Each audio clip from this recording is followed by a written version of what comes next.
Hey, you've probably seen movies about artificial intelligence, and you've probably heard things in the news lately about AI. Well, there's this new thing out since November of 2022 called ChatGPT. And in this video, I'm going to show you some of the things you can do with it. I'm also going to show you how to create an account, and we're going to do it all very quickly. Let's get that video started right now.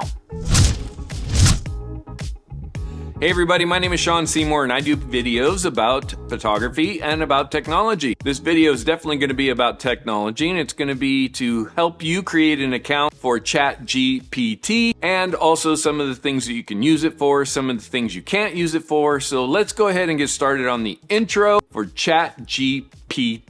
And hopefully I don't have to say that too many more times because I barely can say it now. Let's hop onto the computer real quick and we are going to open an account. All right, you can find ChatGPT through either a Google search or you can just simply go to openai.com. Now they have a lot of stuff on this website, so what I would suggest you do is scroll down here to the bottom where it says featured on the bottom left-hand side and click on ChatGPT. That should take you to this screen here, and then the next thing you're going to do is say try ChatGPT. It's going to check our browser, and since I've been here before, it automatically logs me in. However, if this is your first time, you're probably going to see this screen, which says log in or sign up. So let's go ahead and sign up for an account real quick. I'll show you what you got to do. It's a few steps here. Okay, so here we are at create an account. You can either go ahead and use your Google account or you continue with your Microsoft account. I'm going to create something from scratch using my email for my photography studio. You notice that they don't have it here, which is great.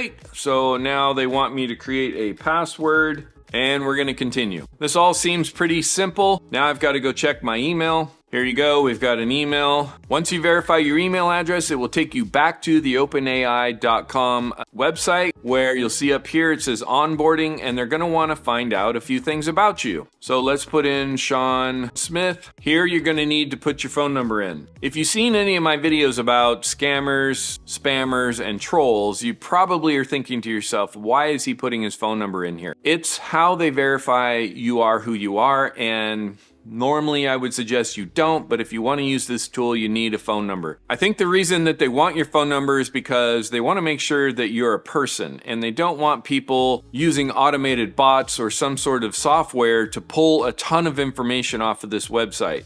You'll see how powerful this is once we get logged in. So we're going to go ahead and send a code to my phone. Okay, now we're here at their opening screen. So that's how you create an account on openai.com, and that's how you get logged into ChatGPT. Now that we're here, you can see that it has some examples.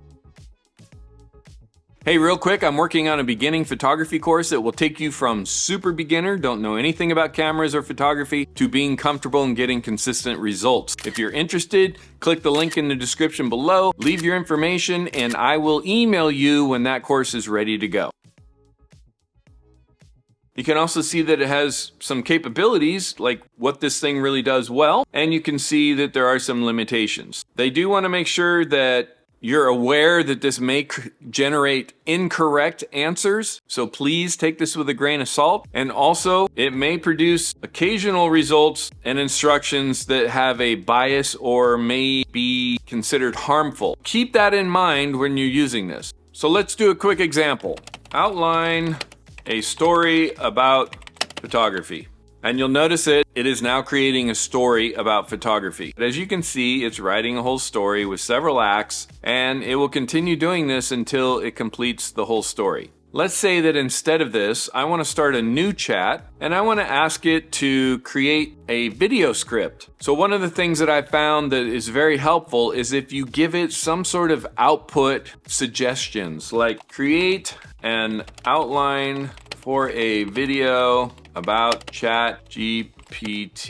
Obviously, I can't just create a video out of bullet points, although I could if I were filling it in with my own words. But let's see how far we can take this. Let's see if it will expand on the bullet points that it's created. Now it will spend a little bit of time developing those bullet points into more of a story.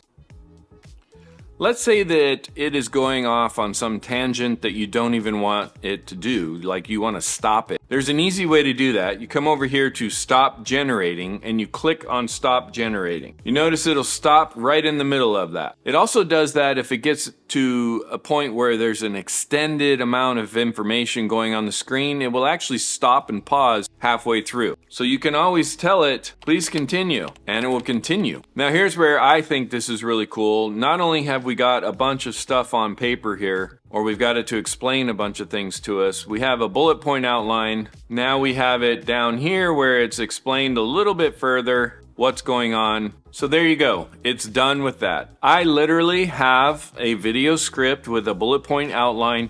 Now let's say I'm done with this. I'm over this. I want to do something else. How about writing code for your website? Right? Now see, I'm asking it for some output. Let's see what happens with this.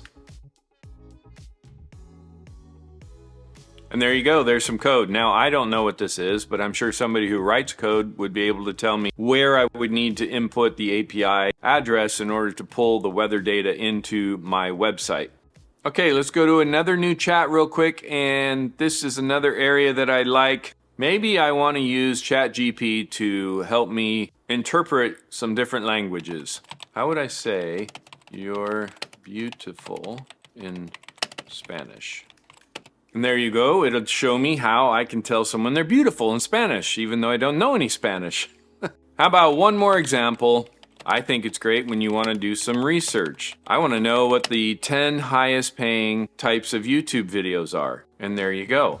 One of the nice things about this is you can engage it as a person would speak. You don't have to keep continually re-entering the same information unless you want it to change what it's doing. Like I could have asked it to bullet point the top 10, or I could have asked it to develop the top 10 a little bit more. But let's see if it'll answer questions for me. So this helps with doing a little bit of research also. Let's say that I actually want to know how to run my YouTube business. So maybe I'm going to ask it to give me a business outline for YouTube. This is a pretty basic business outline that you'll see in almost every business plan. Where I find this super helpful is even though I know some of these basics about business and I've run several businesses myself, there's always something that I miss. And having another person or another brain working on it is really helpful for me. It also is very helpful for me to outline and bullet point things so that I can visually see them because I'm a very visual person. So for me, this works really well to be able to just type in a few things and have it create some of these lists and remind me of the things that maybe I'm missing. Let's ask it just one more thing about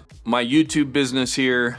Can you expand on how to market your YouTube business? And it will. It'll expand. Now it may not expand very much, but it's going to come up with some ideas that maybe you didn't think of. So I find this to be very, very helpful when I need kind of a intellectual kick that gets my brain going and I'm able to ask questions, I'm able to get answers, and that's where I have found this to be the most useful. Well, hey, I hope you found this video helpful, and I hope you use ChatGPT to give you a little bit of a boost on some ideas and or just some creative work. Don't forget about the photography class. By clicking on the link below, you can sign up and I'll send you an email when it's ready. You can check out this next video which shows you how to customize text responses when someone calls you on the phone and you don't necessarily want to click over and interrupt your call, but you want to let that person know that you see that they've called and you'll call them back here in a minute. Until I see you on the next video, my friend, keep it simple.